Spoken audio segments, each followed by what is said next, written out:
देखिए यहाँ पर टॉपिक है कंट्रास्टिव एंड एरर एनालिसिस। अब ये देखिए कंट्रास्टिव एनालिसिस को रॉबर्ट लैडो ने दिया था। कंट्रास्टिव एनालिसिस जो है एक प्रकार का लिंग्विस्टिक अप्रोच होता है जो कि जिसमें दो लैंग्वेज के बीच कंपैरिजन किया जाता है ना।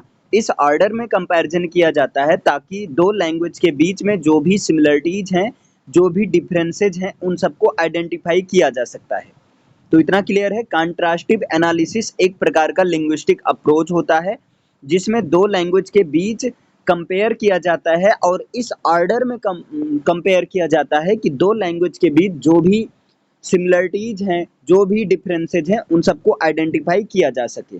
और इस प्रकार का एनालिसिस जनरली जो है सेकंड लैंग्वेज एक्विजिशन के फील्ड में होता है, जिससे डिफ़िकल्टीज को समझा जा सके और क्या-क्या डिफ़िकल्टीज हैं इनको जो है प्रेडिक्ट किया जा सके। और इससे क्या होगा, लर्नर्स जो हैं नई लैंग्वेज को आसानी से सीख लेगा, या जब नई लैंग्वेज को सीखने चलेगा तब वहाँ पर उसके पहले क्या-क्या फेस करना पड़ेगा, उन सारी चीज़ों को अच्छे से वो समझते हुए अ, सीख लेगा। इसके बाद में कंट्रास्टिव एनालिसिस का जो मेन गोल होता है वो उस एरिया को हाईलाइट करना होता है जहाँ पर लर्नर्स का जो नेटिव लैंग्वेज और टारगेट लैंग्वेज अलग-अलग होता है। मतलब जहाँ पर ऐसे लर्नर्स के लिए होता है जहाँ पर, या जिन लर्नर्स का नेटिव लैंग्वेज और टारगेट लैंग्वेज जो है अलग-अलग होता है ना। भले ही एरियाज वो सिमिलर मतलब सेम प्लेस से हों, लेकिन उनका टारगेट लैंग्वेज और जो है नेटिव लैंग्वेज अलग-अलग होता है। इसलिए ऐसा करने से जो एजुकेटर्स होते हैं वो जो हैं एक तरह से पोटेंशियल चैलेंजेस को एंटिसिपेट कर सकते हैं, जिससे कि लर्नर्स को जो है एरर के रूप में इस चीज़ से एनकाउंटर करना पड़ सकता है। मतलब लर्नर्स एरर किस में कर सकता है, तो लर्नर्स जो हैं प्रोनंसिएशन, ग्रामर, वोकैबुलरी या सेंटेंस स्ट्रक्चर में एरर्स कर सकता है। इस प्रकार का अप्रोच जो है ये जो है एजुकेटर को जो है टीचिंग मटेरियल्स डेवलप करने में हेल्प करता है और स्ट्रेटेजीज को बनाने में भी, और इसके साथ में स्पेसिफिकली जो एड्रेस करता है उन सारे डिफरेंसेज को, जो भी दो लैंग्वेज के बीच में डिफरेंसेज हैं उन पर एड्रेस करता है, और साथ में है ना इन चैलेंजेज को कैसे ओवरकम किया जाए इस चीज़ का सॉल्यूशन बताता भी है। ठीक है।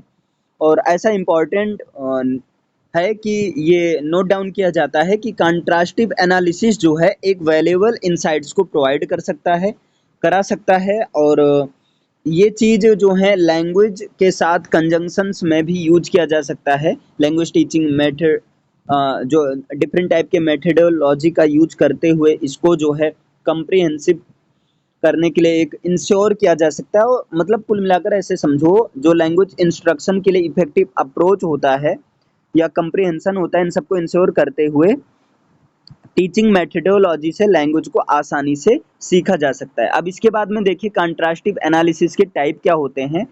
तो कंट्रास्टिव एनालिसिस के डिफरेंट टाइप्स होते हैं और इन सबको दो लैंग्वेज के कंट्रास्ट के लिए और दो लैंग्वेज को कंपेयर करने के लिए यूज किया जाता है। फर्स्ट है आपका फोनोलॉजिकल एनालिसिस।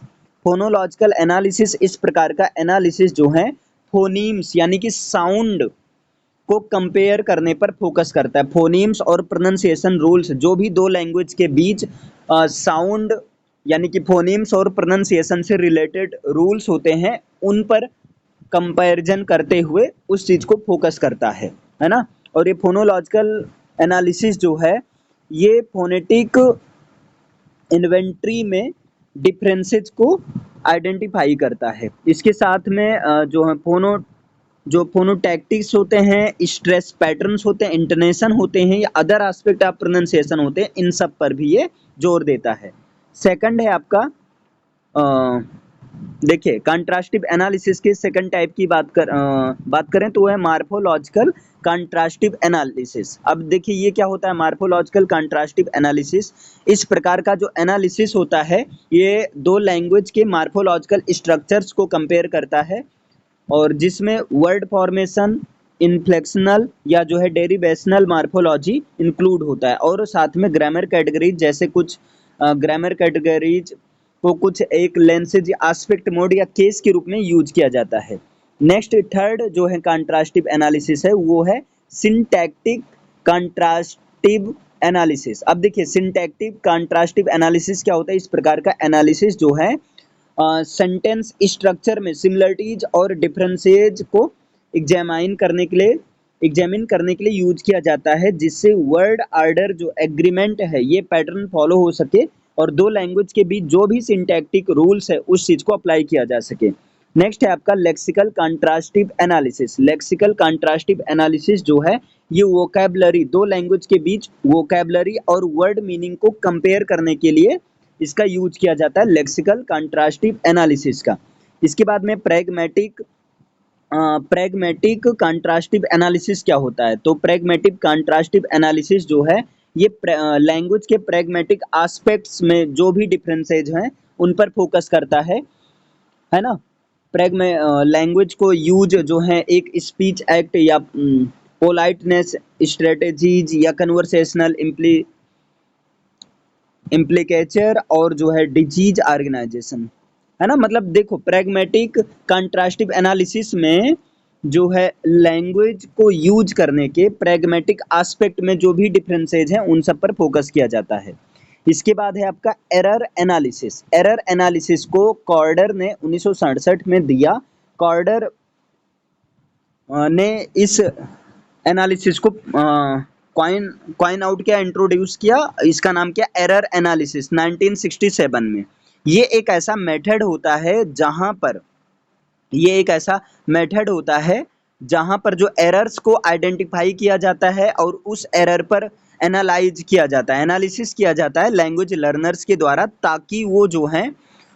ताकि वो उसके रीजन को जो है अच्छे से समझ सकें और जो है एक तरह से इम्प्रूवमेंट के लिए एक अप्रोप्रिएट फीडबैक भी प्रोवाइड कर सकें। क्लियर है। कॉर्डर जो एम्फेसाइज करते हैं उन एरर्स को देखने पर, एरर्स के इम्पोर्टेंस पर एम्फेसाइज करते हैं, उन पर एम्फेसाइज नहीं करते हैं जो कि रैंडमली मिस्टेक्स से एरर हो जाते हैं, बल्कि उन सारे एरर्स पर ये इम्पोर्टेंस देने की बात करते हैं जो कि लर्नर्स के इंटर लैंग्वेज सिस्टम के बारे में, यानी कि जो कि एक वैल्यूएबल सोर्स ऑफ इंफॉर्मेशन के बीच में हो जाता है, लेकिन जो रैंडमली मिस्टेक्स हो जाता है इस पर ये बहुत खास फोकस नहीं करते हैं। लेकिन ऐसा नहीं कि ये इसे इम्प्रूवमेंट करने की बात नहीं करते, है ना। और कॉर्डर जो ऐसा बिलीव करते हैं कि जो एरर्स होते हैं उनको क्लासिफाई किया जाना चाहिए। एरर्स को 4 कैटेगरीज में क्लासिफाई किया जा सकता है। एक एरर्स जो कि इंटरफ्रेंस के वजह से आता है लर्नर्स के नेटिव लैंग्वेज से, मतलब एक ऐसा एरर जो कि लर्नर के नेटिव लैंग्वेज से जो है इंटरफ्रेंस के लिए आता है, इंटरफ्रेंस के कारण आता है। और दूसरा ऐसा एरर्स जो कि ओवर जनरलाइजेशन, लैंग्वेज रूल्स के ओवर जनरलाइजेशन के कारण आता है। और एक ऐसा एरर्स जो कि जो है लर्नर्स के द्वारा एम्प्लॉयड कम्युनिकेशन के द्वारा आता है। क्लियर है। तो ये जो होता है आपका एरर किस तरह से आता है, 4 तरीके से कॉर्डर के अनुसार एरर्स को 4 कैटेगरीज में क्लासिफाई कर सकते हैं। Clear. Errors due to interference from the learners native language, दूसरा errors due to over generalisation of language rules, और तीसरा है errors due to communication employed by learners. Clear है। तो ये है आपका एरर एनालिसिस।